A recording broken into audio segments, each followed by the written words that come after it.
rero umuntu yereza ibiyayuramutwe ntashobora kuba ingirakamaro ku ishengero ryiwe nakurira kuba ingirakamaro ku gihugu ciwe. Aha uwo munyashengero ry'Abadventiste b'umunsi w'indwi asanzwe ari umuvuzi Jackson Yongabo yariko asigurira ugwaruka harimo ugwaruka rutari muri iryo shengero ry'Abadventiste b'umunsi w'indwi ingaruka mbi zo kunywa ibiyayuramutwe.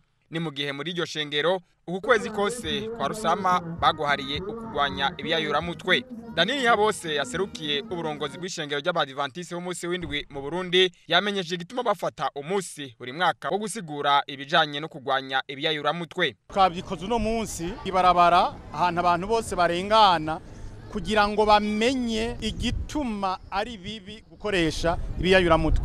Ibiyayuramutwe tuvuye kubikoresha hano iwacu mu Burundi hariho inzoga, hariho itabi, hariho urumogi, hariho kokayine, hariho heroine n'ibindi barabikoresha, ariko bamwe usanga batabazi ni kubera iki habuzwa gukoresha ibiyayuramutwe. Leta ico twoyisaba nukugwiza inyigisho bene izo barondere ibibanza nyabyo bashobora kuyagishamwo ugwaruka mu bijanye n'ingaruka yo gukoresha ibiyayuramutwe.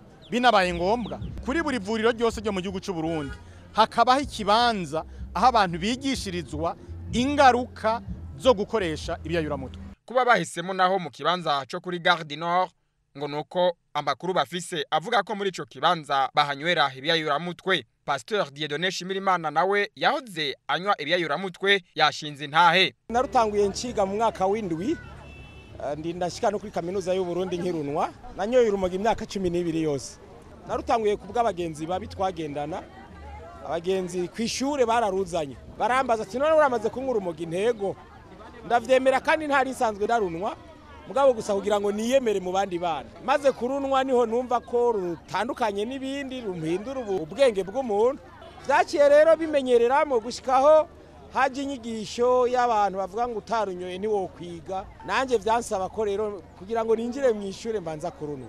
Nararufungiwe amezi 6 nahora mvi Gitega n'amaguru nkamanuka Bujumbura n'amaguru narunyoye giheru kimwe rero mfashe urugendo abasoda baramfashe bamaze kumfunga nigitangaza kuba narahebeye urumogi mu mpimba.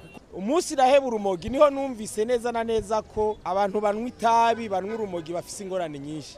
Numvise nduhutse mu gikiriza inkorora nahora nama mfise buri gihe cyose yaraheze. Indirimbo zaririmbwa muri ico kibanza zikaba zahamagarira kugwanya ibiyayuramutwe. Kugwanya ibiyayuramutwe niho tuzoshobora kubaka igihugu ciza.